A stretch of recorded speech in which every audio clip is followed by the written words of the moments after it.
Bien, alors bonjour à tous et bonjour à ceux qui regardent donc cette vidéo. Ah, mes amis, combien Dieu est bon. Amen.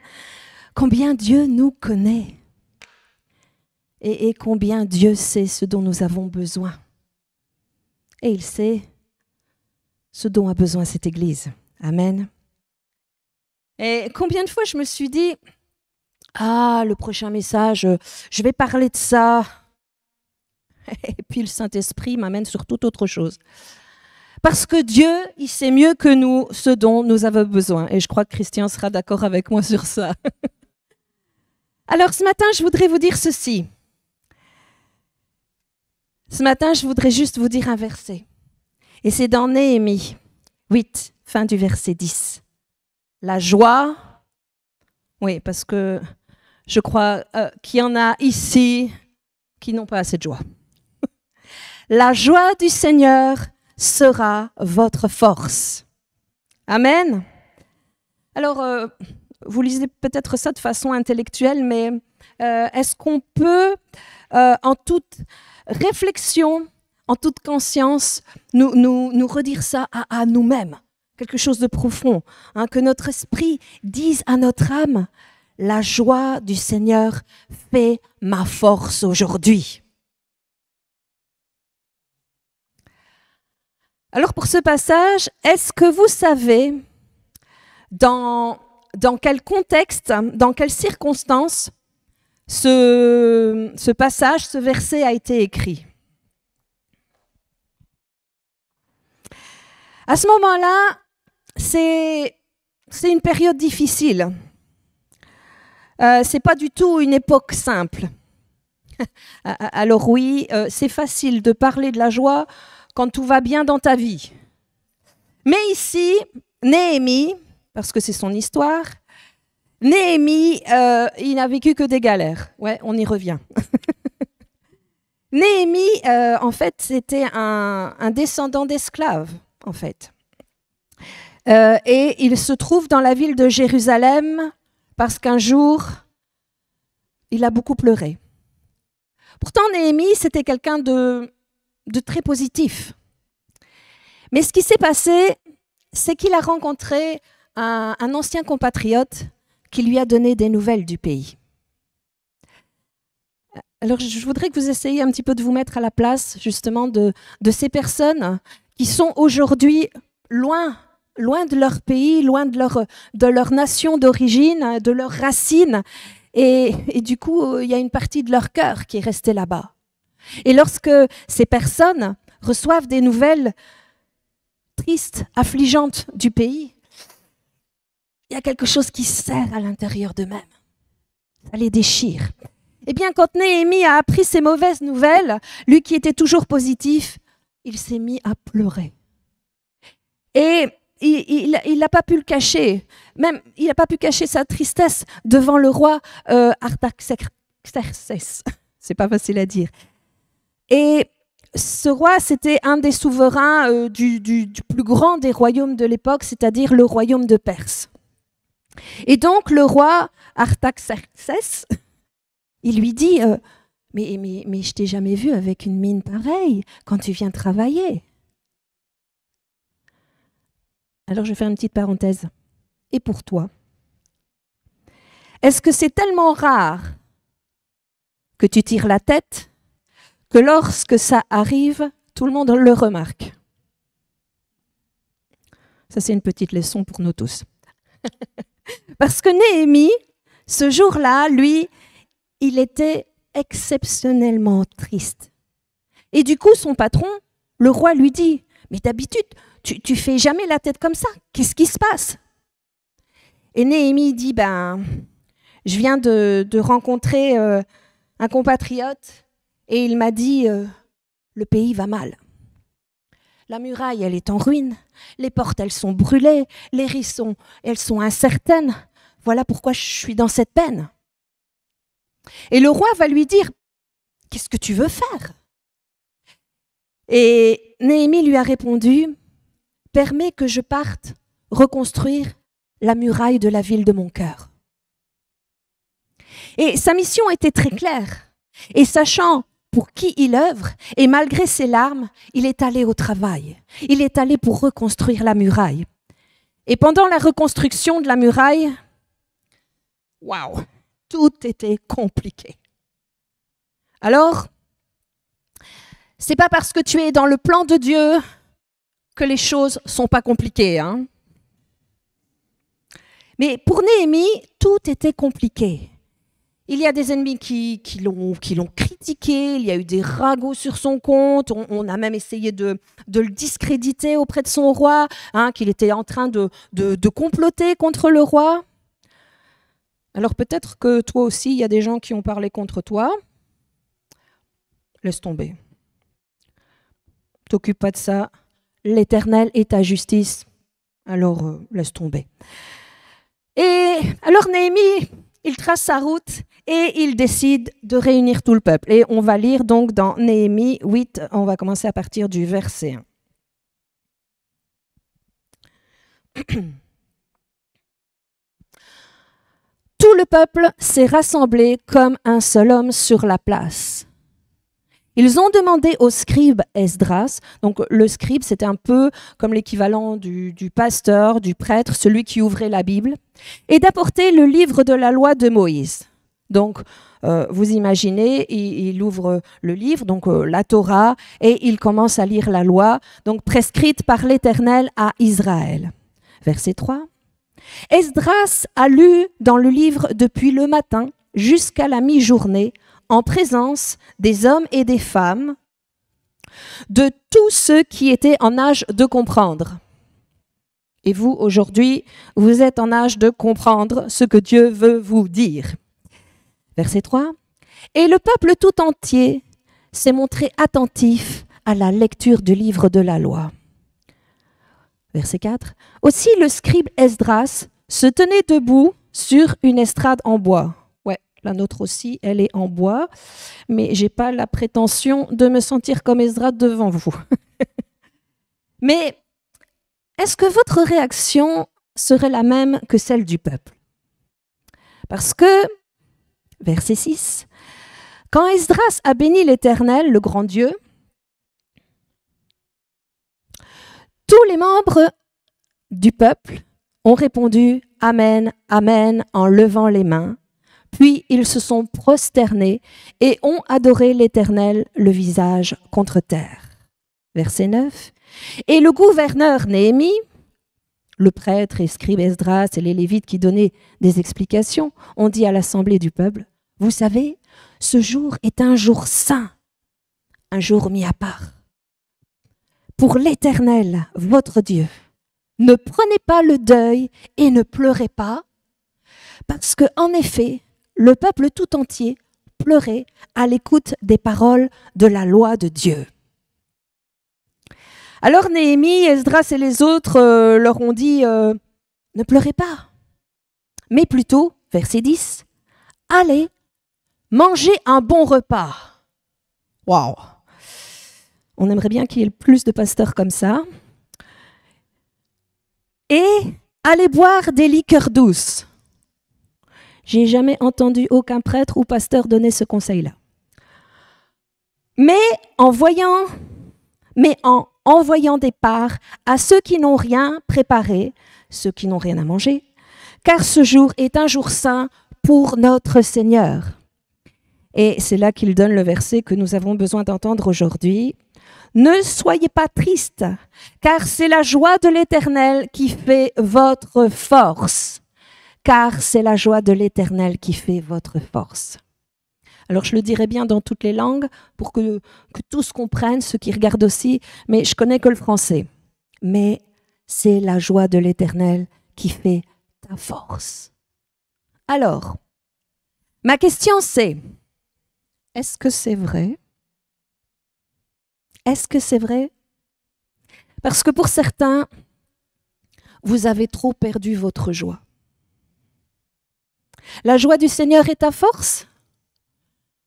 Est-ce que c'est vrai? Et du coup, je voudrais amener deux choses. Premièrement, tu perds ta joie lorsque tu laisses des voleurs venir te piquer ta joie. Donc le premier point, chasse les voleurs, autant que tu peux. Parce qu'on ne va pas pouvoir tous les chasser, hein, et vous verrez que dans la liste des voleurs qu'on va énoncer, certains sont plus difficiles à chasser que d'autres. Et le deuxième point que l'on va voir, c'est remplis-toi de joie en mettant des bâtisseurs de joie. Donc, chasse les voleurs et prends des bâtisseurs.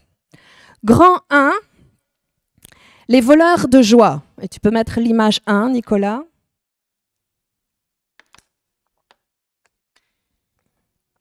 Alors, nous sommes corps, âme et esprit. Avec ça, ok. Et quand un des trois ne va pas bien, la batterie de notre joie, tout comme la batterie d'un téléphone portable, se vide.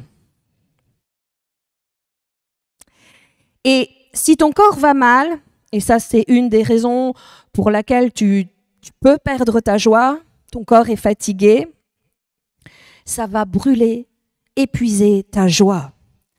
Et la dépression va faire descendre ton niveau de joie dans ton corps, dans ton âme et dans ton esprit, parce qu'on est impacté par ça.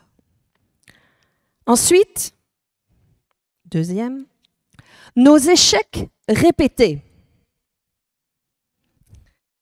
Alors, je veux parler de ceux qui, peut-être cette semaine, ont eu pas une mauvaise nouvelle, mais une énième mauvaise nouvelle. Ça parle à quelqu'un? C'est un peu comme rater un examen une fois, c'est humiliant, mais rater un examen plusieurs fois, c'est vidant. Nos échecs répétés. Et pour être honnête, ce message, je le prêche d'abord à moi-même. Hein. Alors, est-ce que ça vous arrive d'avoir un échec répété? Tu crois que tu sors enfin du tunnel, que tu sors enfin de la galère, et puis, bam, il y a quelque chose qui vient et qui te ramène comme au point de départ du tunnel. Et là, ton niveau de joie, la batterie de ton téléphone joie, boum, il perd 15% d'un coup, voire plus. Alors, troisième voleur de joie, c'est lorsque tu viens d'être rejeté par quelqu'un. Tu t'es approché de quelqu'un, tu voulais le serrer dans tes bras ou serrer un enfant et tu recherchais un petit peu d'affection auprès de ton conjoint, mais tu n'as rien trouvé. Tu as juste trouvé un mur de glace. Et là, c'est aïe, ça blesse, ça fait mal à l'intérieur. Et du coup, ton niveau de joie, il descend. Et dans ce texte, si on réfléchit, pourquoi le peuple pleure? Parce qu'en fait, ben là, dans l'histoire, la muraille, elle est quasi reconstruite. Mais vous savez, on peut avoir deux façons de voir.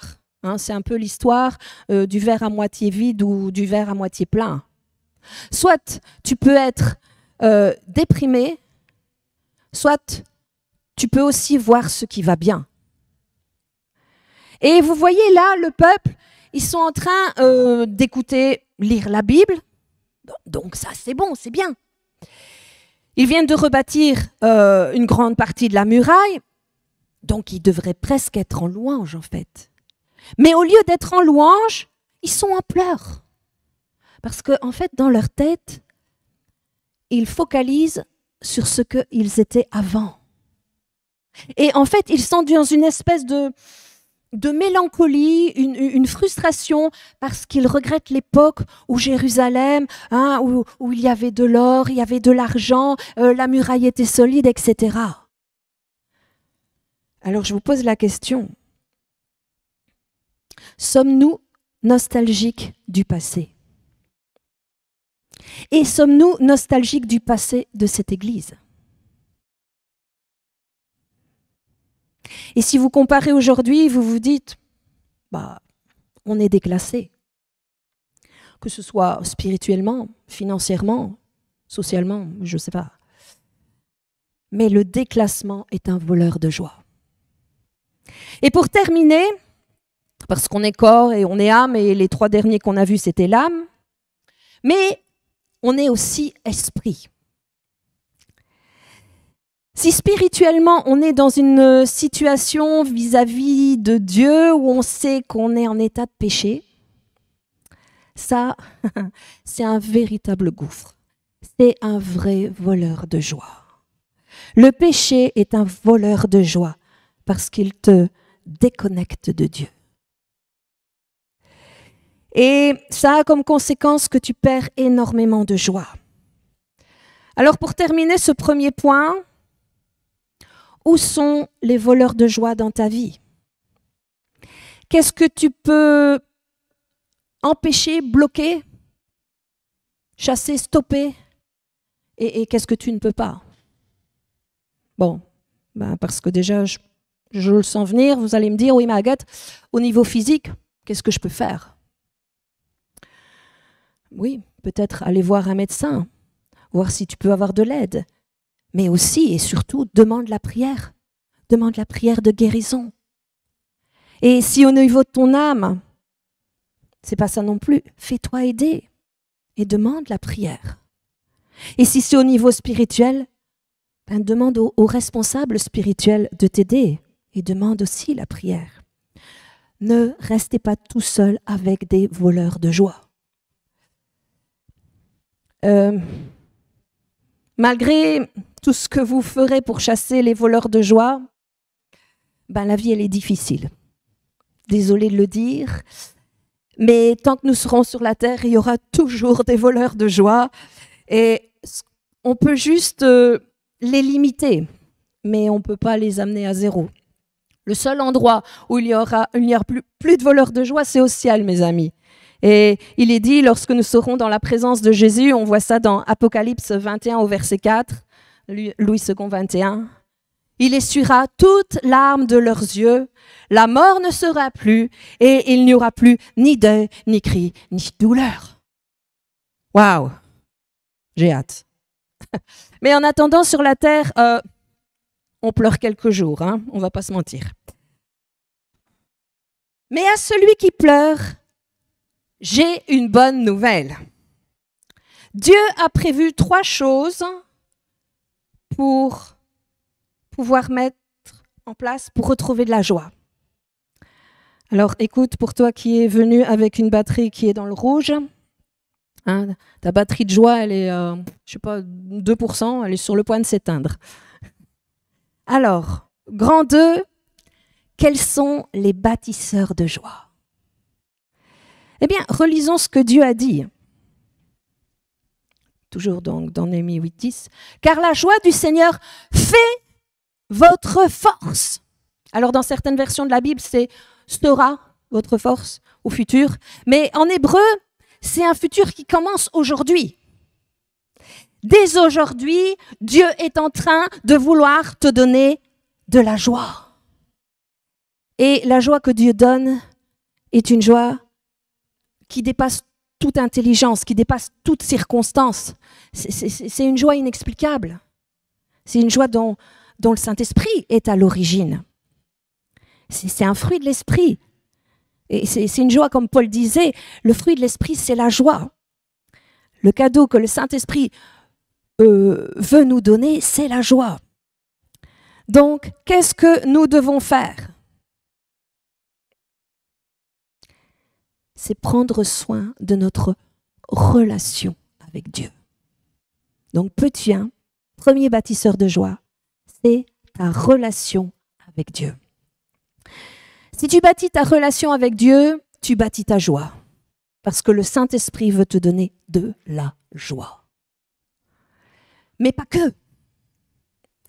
Souvent, dans les prières que nous faisons à Dieu, on dit « Seigneur, je ne vais pas bien, donne-moi de la joie. » En fait, quand on fait ça, nous sommes en mode, en mode passif. Oui, en mode passif. Parce que quand on est là, à genoux et et qu'on dit la joie du Seigneur est ma force, on est dans cette conception, moi je suis là-bas en bas, et toi Dieu, tu es en haut, alors fais descendre de la joie du ciel sur moi. Mais Dieu te dit, mais non. Il y a dans l'autre sens aussi. Oui, j'ai dit dans l'autre sens. Explication. Et si le verset, nous pouvions aussi le comprendre dans l'autre sens. La joie du Seigneur sera votre force. Nous, on a plutôt tendance à mettre le verbe la joie que donne le Seigneur. C'est pas vraiment ce qui est écrit, hein. C'est nous qui avons ajouté quelque part, parce qu'on a toujours envie de recevoir, d'avoir. On se met en mode passif. Mais ce qu'on peut voir aussi dans ce texte, c'est qu'il y a aussi un mode actif. C'est-à-dire, écoutez bien, la joie que tu donnes au Seigneur sera ta force. La joie que tu donnes au Seigneur sera ta force. Quand Néhémie parle au peuple, il est très possible qu'en hébreu ou en araméen, je ne sais pas réellement quelle langue il parlait à ce moment-là, parce qu'il y avait déjà les deux langages, mais dans la Bible Chouraki, il y a cette idée qui dit le retranchement, la forteresse d'Adonai sera ta joie. Et donc, il y a vraiment cette conception que la joie est une forteresse en toi. Oh. Donc apparemment, ce serait la joie que je donne à Dieu va fortifier ma vie. Et Néhémie, lui, il était bien dans le contexte parce qu'il venait de construire une muraille. Il le conçoit bien, il l'entend bien. Et c'est pour ça qu'il l'emploie. Il utilise le mot force, forteresse. C'est le mot muraille. En fait, il dit, la joie qui vient de Dieu va vous permettre de fortifier toutes les murailles de votre vie. Alors, qu'est-ce que ça veut dire, la joie que je donnerai à Dieu? Et comment tu peux donner de la joie à Dieu? Réfléchissez un instant. Comment tu peux donner de la joie à Dieu? Je ne sais pas moi, qu'est-ce que Dieu aime? Eh bien, Dieu, il t'a fait à son image. Donc c'est très simple. Dieu, il aime comme il t'a demandé d'aimer tes enfants, tes parents, ou bien ton conjoint, ou bien ton prochain. Ok? Alors, comment on peut aimer quelqu'un? Comment on peut donner de la joie à quelqu'un? Alors, si vous n'avez pas d'idée, je vous conseillerais de lire le livre de Gary Chapman, Les 5 langages de l'amour. C'est un chrétien qui a écrit ça. C'est bien. Vous pouvez même le télécharger en PDF et j'ai vu qu'il y en avait des gratuits. Donc, allez-y. Et dans ce livre, il vous explique qu'il y a 5 façons d'aimer quelqu'un et de lui procurer de la joie. Premièrement, avec des paroles valorisantes. Donc, encourager quelqu'un. Deuxièmement, en rendant service. Quand tu sors les poubelles, quand tu vides le lave-vaisselle, quand tu aides dans une tâche ou quoi, la personne, ou eh bien quand tu fais ça, tu apportes de la joie, un service rendu. J'ai géré les enfants à ta place aujourd'hui, j'ai été les chercher à l'école, ou j'ai fait les courses pour que tu ne doives pas y aller. J'étais crevée, j'étais fatiguée. J'avais vraiment pas envie de le faire, mais je l'ai fait pour toi. Oui, ça donne de la joie à la personne. Troisièmement, les cadeaux. Une petite attention. Tu peux faire plaisir à quelqu'un. Ouais, les petits cadeaux, ça fait du bien. Ces gestes d'offrir un cadeau montrent qu'il y a une attention, une bienveillance derrière. Quatrièmement, donner des moments de qualité, c'est-à-dire passer du temps avec la personne. Ça ne coûte pas d'argent, comme certains cadeaux, mais donner de son temps, c'est aussi précieux. C'est un moment de ta vie, de ton temps que tu donnes. C'est un moment de qualité. Et puis cinquièmement, un câlin, une étreinte, le toucher. Ça fait aussi du bien. Vous savez, c'est tellement important. Aujourd'hui, plusieurs études ont démontré que des malades qui étaient touchés, qui étaient alités, à qui on faisait des câlins, des caresses, guérissaient mieux et plus vite. Et on est dans un monde qui est de plus en plus sans contact. On paye même sans contact. Des personnes sont seules et dans une détresse psychique et émotionnelle qui est terrible. Au point, je ne sais pas si vous en avez entendu parler, il y a même eu un mouvement qui a démarré en Australie qui s'appelle le Free Hugs. En français, c'est câlin gratuit. Et c'est venu de jeunes étudiants qui manquaient de contact humain et qui ont démarré ça. Et ce mouvement a pris de l'ampleur parce qu'ils se sont rendus compte que les câlins, les accolades libéraient de l'ocytocine. Et c'est l'hormone du bonheur. Et ça procurait une forme de bien-être et de la confiance. Et donc ces gens essayent d'apporter de la joie et de combattre l'amorosité. Et ça touche particulièrement les personnes qui se sentent seules ou qui ont besoin de chaleur humaine. Et ils essayent, mais vraiment en toute bienveillance, de transmettre un peu d'amour, de positivité de manière spontanée et gratuite. Alors j'ai une petite vidéo et vous allez regarder, parce que moi ça me touche.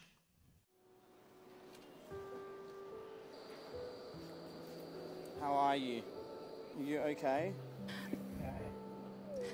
Donc en fait, ce sont des jeunes qui se mettent là avec une affiche et qui donnent un câlin gratuit. Il a les yeux bandés pour que les gens n'aient pas d'a priori et il demande comment tu vas. Et les personnes vident leur cœur et il y en a qui racontent ce qui passe. Moi, je trouve ça quelque part très terrible d'en venir à aller vers un étranger pour pouvoir confier ta peine. Et il y a cet homme qui vient et qui explique par quoi il passe. Il lui demande s'il peut le regarder dans les yeux et l'autre, il lui accorde. Et moi, ça me touche parce que je me dis, quelle détresse d'avoir besoin de se mettre dans les bras de quelqu'un qu'on ne connaît pas, juste pour avoir ça. Et je suis en train de me demander si ce n'est pas un bon moyen d'évangélisation. Parce que quand vous avez ces gens qui se confient comme ça, alors oui, c'est plus répandu dans les pays comme les États-Unis, le Canada, l'Australie, et c'est vrai que le concept est encore un petit peu tabou chez nous en Europe. Et évidemment que ceci n'est pas le langage de l'amour de tout le monde. Tous n'aiment pas de donner un câlin et tous n'aiment pas les recevoir. Et on n'est pas ici pour juger ceux qui les donnent ou pas, ni juger ceux qui les reçoivent ou pas. Nous n'avons pas tous et ne pratiquons pas tous les mêmes langages de l'amour. Amen. Mais vous ne croyez pas que Jésus donnait des câlins? Regardez dans Marc 10, verset 16, on va le prendre, à propos des enfants. Il est dit au verset 16, « Puis il les prit dans ses bras et les bénit en posant les mains sur eux. » Mais vous savez que c'est même à propos de malades, de gens malades que personne ne voulait toucher. On voit ça dans Luc 5, versets 12 et 13, tu ne le mets pas. Et c'était un lépreux. Donc le lépreux lui dit, « Seigneur, si tu veux, tu peux me rendre pur. » Jésus tendit la main, le toucha et dit, je le veux, sois pur. Et je suis allée voir la version de le toucha. C'est pas le toucha du bout des doigts. C'est vraiment dans le sens de comme une étreinte. C'est autre chose. On guérit plus vite avec une étreinte. Jésus manifestait aussi cette forme de langage d'amour. Alors chez Christian, vous aurez facilement ce genre de langage d'amour, un câlin, une accolade. Mais chez d'autres, ce sera peut-être les cadeaux. Et le fait de voir la joie chez l'autre quand il offre, ça les satisfait. Hein, il y a même une expression qui dit il y a plus de joie à donner qu'à recevoir. Nous sommes tous différents. Et chaque être humain est aussi différent dans sa façon de recevoir ces langages d'amour. Certains ne vont pas être touchés par un présent, par un cadeau. D'autres ne vont pas apprécier un câlin ou que tu passes du temps avec eux. Bref, donc on est tous différents. Bon, et du coup, Dieu, il reçoit comment ? Moi je crois que Dieu, il reçoit les saints qu'il aime. Je crois que Dieu, il est complet. Il a une personnalité complète de nous tous. Tu veux faire plaisir à Dieu ? Parole valorisante. Ça veut dire quoi, parole valorisante ? Ça s'appelle la louange, mes amis. Quand tu viens et que tu dis « Dieu, tu es bon et ta grâce envers moi durera toujours », tu fais quoi ? Tu fais des paroles valorisantes. Et au ciel, ils se disent « Oh tiens, parle bien à lui ». Ou quand tu chantes « Entends mon cœur, mon esprit qui te loue, je prendrai mes faibles mots pour te dire quel Dieu merveilleux tu es. » Eh bien, Dieu dit « Waouh !» Tu vois, Dieu, il aime quand il entend la louange. Et qu'est-ce qui se passe quand tu loues ? Qu'est-ce qui se passe quand tu loues ? La joie que tu donnes à l'Éternel fait ta force. Et c'est pour ça que lorsque tu te mets en mode louange et que tu dis « je vais apporter de la joie à Dieu », eh bien, tu envoies de la joie vers le ciel, vers Dieu. Mais le ciel, Dieu, envoie une force incroyable sur toi. Amen. Et du coup, tu ne vois plus les problèmes pareils. Ça, c'est ce que Dieu veut nous dire aujourd'hui. Bon, et maintenant, est-ce qu'on peut rendre service à Dieu ? Mais bien sûr, bien sûr. Et d'ailleurs, je voudrais remercier de la part du Seigneur tous ceux qui servent ici. Ceux qui s'occupent de la salle, de son entretien, des locaux, ceux qui s'occupent de préparer, de distribuer la scène et qui font la vaisselle, tous ceux qui s'occupent de l'entretien, le terrain là derrière de l'église, et tous ceux qui s'occupent de l'aspect technique, le son, les enregistrements, les projections des textes bibliques. Et merci à Christian qui fait les montages vidéo pour YouTube, qui prépare mes images et mes vidéos pour mes messages, et qui fait la louange et les prédications. Pour vous tous qui servez, vous l'avez fait pour nous, mais vous l'avez fait aussi pour Dieu. Amen. Et vous l'avez fait même si vous étiez fatigué. Vous avez pris ce qui vous restait d'énergie pour apporter de la joie à Dieu et servir. Je vais vous dire une chose. Si tu veux de la joie, sers Dieu. Parce que quand tu sers Dieu, même pour quelque chose de simple, un service que tu fais pour Dieu, ça te donne de la force. Et si tu veux tenir dans la vie et tu veux recharger tes batteries de la joie, alors sers Dieu. Celui qui est juste en mode passif, en disant « donne-moi, donne-moi, donne-moi », non. Si tu veux de la force, sers Dieu. Et Dieu dira « t'as vu mon serviteur, t'as vu ma servante, elle a pris sa journée pour me la consacrer. Je suis touchée, je suis fière de lui, je suis fière d'elle. » Mes amis, le ciel voit chaque personne et chaque minute que tu donnes pour lui. Les autres ne le verront peut-être pas, mais Dieu qui est dans le ciel le voit. Et il dira « je suis fière de toi » et il dira ton prénom. Alors, les cadeaux. Oh bon non. Dieu, il est riche, il n'y a pas besoin des cadeaux. Ben oui, c'est à lui qu'appartient l'or et l'argent. Ah ouais ? Parce que tu ne fais pas de cadeaux à un enfant s'il a ? Ben ouais, parce que même si nos enfants manquent de rien, quand il y a une occasion, on se dit, mais qu'est-ce que je pourrais bien lui donner qui lui ferait plaisir ? parce que ça nous donne la joie d'offrir un cadeau à nos enfants qu'on aime. Eh bien, c'est pareil avec Dieu. Quand tu apportes tes dîmes et tes offrandes à la maison de l'Éternel, parce que tu crois que c'est les euros que tu vas donner là qui vont lui faire quelque chose. Bien sûr, bien sûr. Bien sûr que ça compte. Parce que Dieu, il dit, « Hé, t'as vu ma fille là? Elle est en galère financièrement, mais elle est venue m'apporter à la maison. » Ça touche Dieu.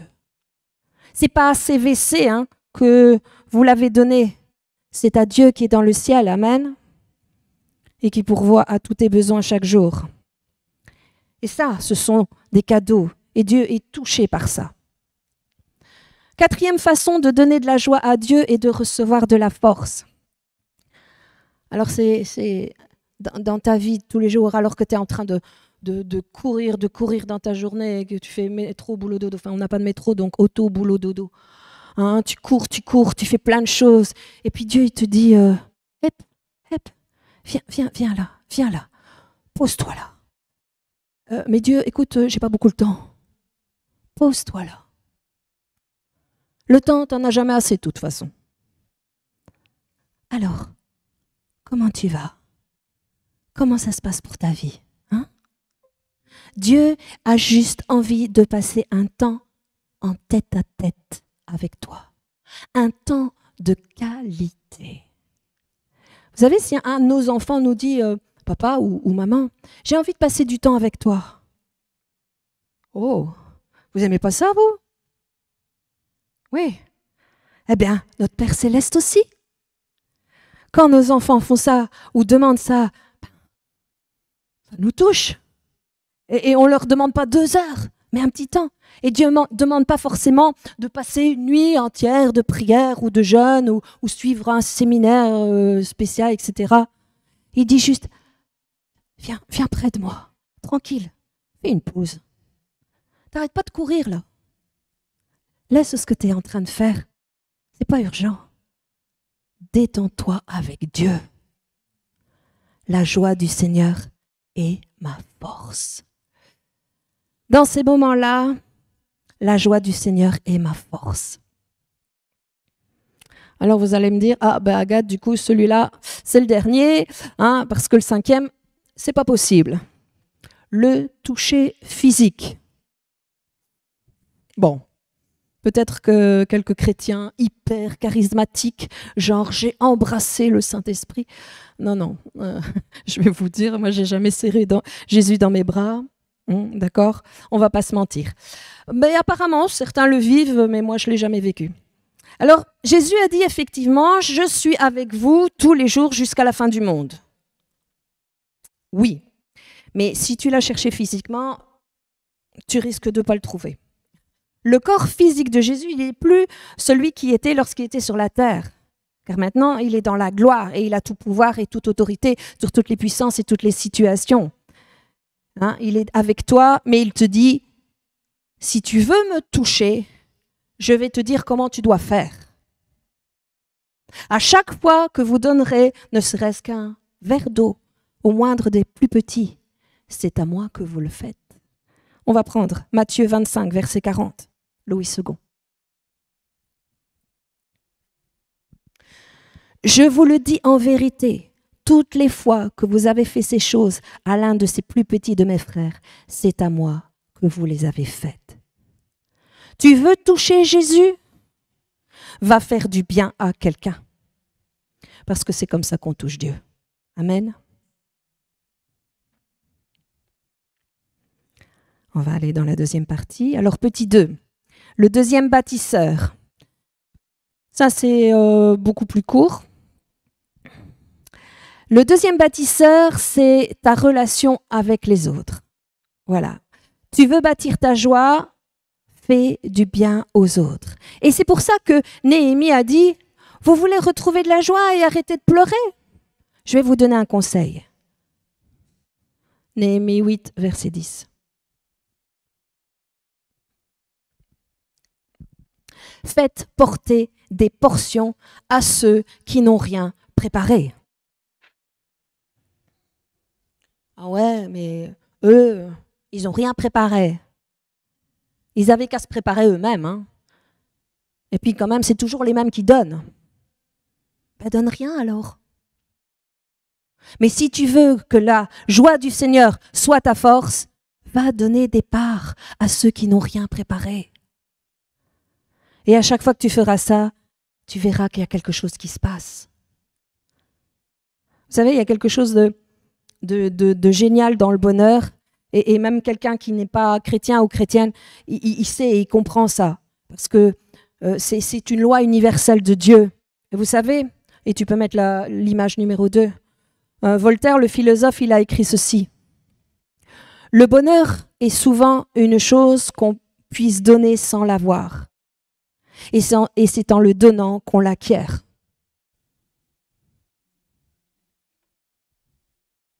Le bonheur est souvent une seule chose qu'on puisse donner sans l'avoir. Et c'est en le donnant qu'on l'acquiert. C'est-à-dire que tu vas faire du bien, tu vas donner du bonheur à la personne, alors qu'au moment où tu le donnes, ben, toi-même, tu n'as pas de bonheur. Mais si tu donnes du bonheur à quelqu'un, c'est en le donnant que toi tu l'acquiers. C'est en le donnant que tu en obtiens. Et vous savez, ça me fait penser à l'histoire de Pierre et Jean lorsqu'ils étaient devant le temple et qu'il y avait un mendiant infirme qui demandait, donne-moi une petite pièce, donnez-moi une pièce. Et on voit ça dans Acte 3, on ne va pas prendre. Et Pierre et Jean, ils n'ont rien. Et Pierre, il dit, je n'ai ni argent, ni or, mais ce que j'ai, je te le donne au nom de Jésus-Christ de Nazareth. Lève-toi et marche. Et hop, il marche. Et qu'est-ce que vous croyez? Qui est le plus heureux? Tout le monde. Le guéri, il est heureux parce que maintenant, il marche et il danse. Et Pierre, à ce moment-là, il se dit, waouh! Moi, quand on voit des choses comme ça, je ne sais pas l'effet que ça vous fait, mais moi, ça me met en joie. Il y a tellement de joie à donner, plus même qu'à recevoir. Et troisième et dernière chose, et on finira sur ça, ma joie dépend de ma relation avec moi-même. Alors ce dernier point, c'est un peu délicat, hein, parce qu'en fait, il ne concerne pas tout le monde. Vous savez que nous sommes dans une société où les gens sont de plus en plus égoïstes, égocentriques, ils regardent qu'à leur nombril et ils pensent qu'à eux. Alors pour cela, le point ne s'applique pas, hein, ils ont déjà trop de bonheur avec eux-mêmes. Mais je pense à ceux qui, par exemple, quelqu'un qui a dû élever ses frères et ses sœurs, quelqu'un qui a porté la charge depuis qu'il est tout jeune, tout petit. Quelqu'un qui, quand tous les autres allaient mal, c'était toujours cette personne qui devait assurer.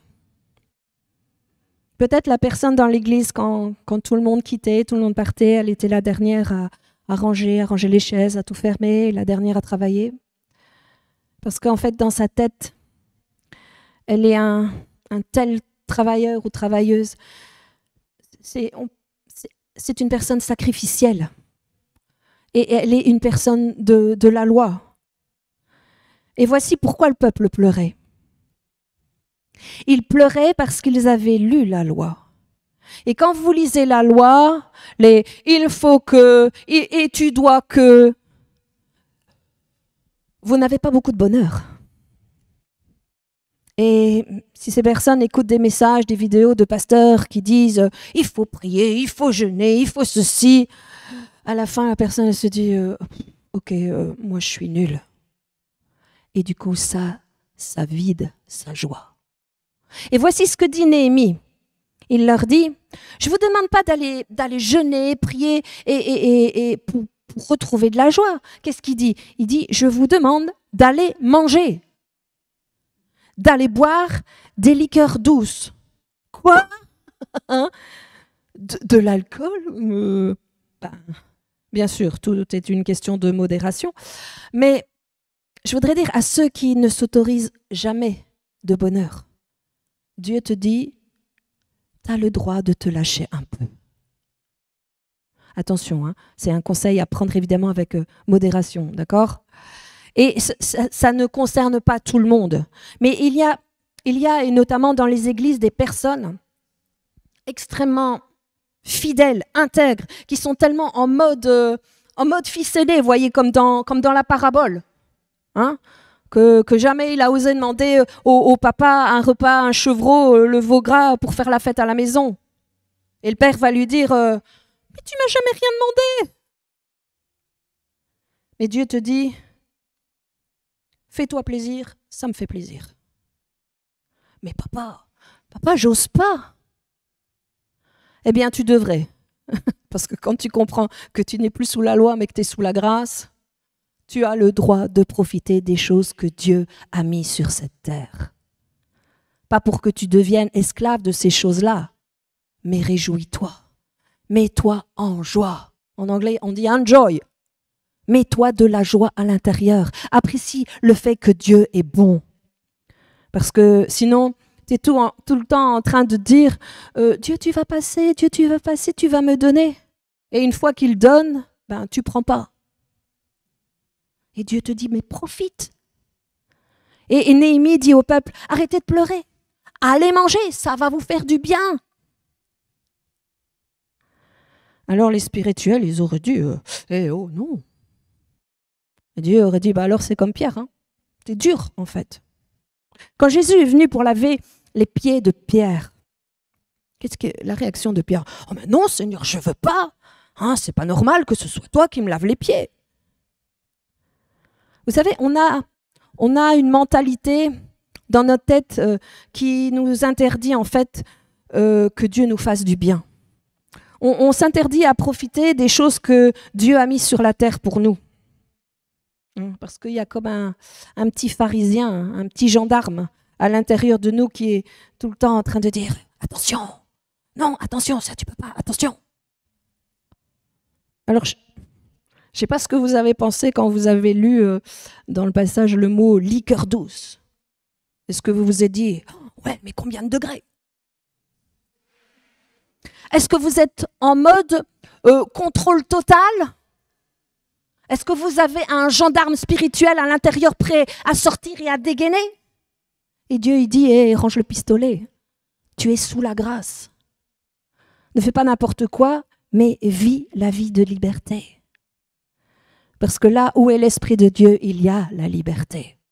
Là où il y a la loi, il y a des pleurs, mais là où il y a l'Esprit de Dieu, il y a la liberté. Amen. Alors, quels sont les 3 bâtisseurs de joie? 1. Ma relation avec Dieu. Dieu veut te donner de la joie.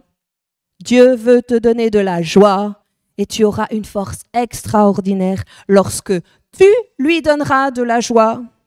Amen. Tu veux toucher Dieu? Donne de la joie à quelqu'un qui est un des plus petits de tes frères. Quand tu feras ça, tu verras le principe s'établir. Hein? C'est que la joie, elle se multiplie lorsqu'on la partage. C'est que la joie, tu l'acquiers lorsque tu la donnes. Et enfin, troisièmement, puisque tu es une nouvelle créature et que tu es sauvé par grâce, que tout ce que Dieu a mis sur la terre est bon, du moment qu'on le prenne avec des actions de grâce.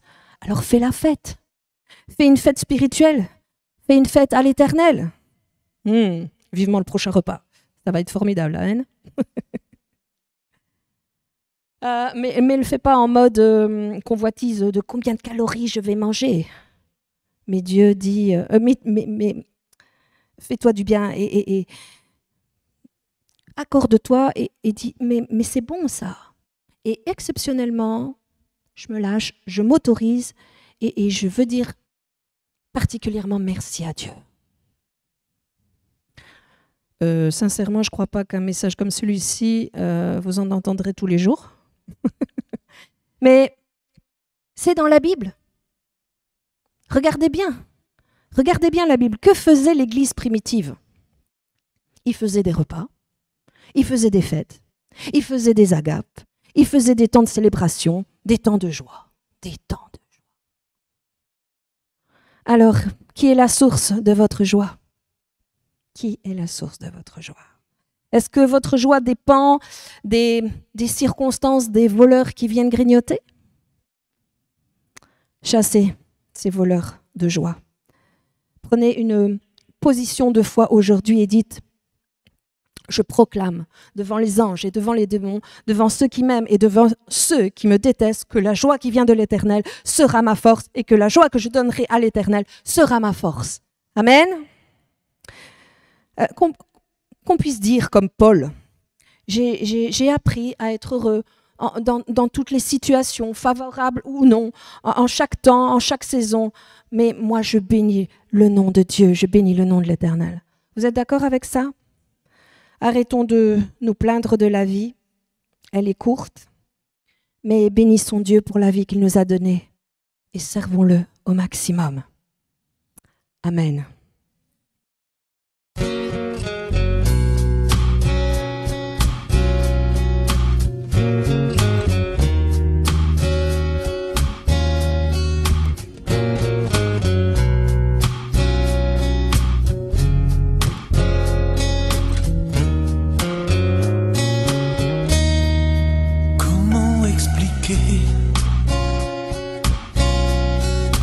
Et comment décrire un amour si grand, si puissant, que rien ne peut le contenir. Tu sais mes espoirs, Seigneur, tu sais mes craintes. Et mes mots sont bien trop petits pour dire tout l'amour que j'ai pour toi. Alors entends mon cœur, mon esprit qui te loue, entends le chant d'amour d'un enfant racheté. Je prendrai mes faibles mots pour te dire quel Dieu merveilleux tu es. Et je ne pourrai pas te dire combien je t'aime. Alors entends mon cœur. C'est tout comme la pluie, les mots pouvaient couler. Si j'avais l'éternité, je ne pourrais pas l'exprimer. Mais dans les battements de mon cœur,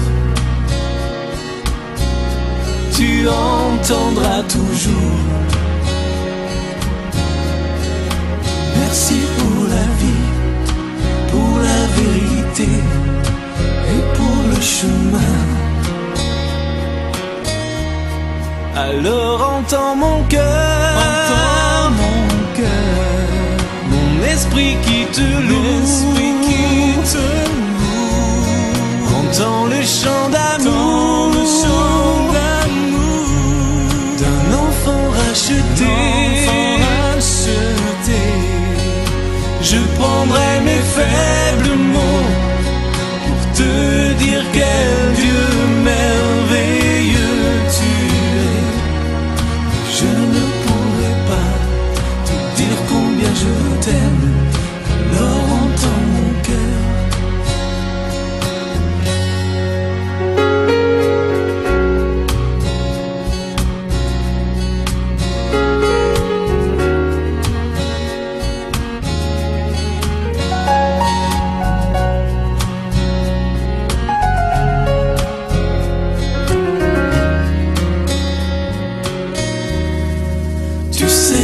Espoirs, Seigneur, tu sais nos craintes, et nos mots sont bien trop petits pour dire tout l'amour que nous avons. Alors entends nos cœurs, nos esprits qui te louent.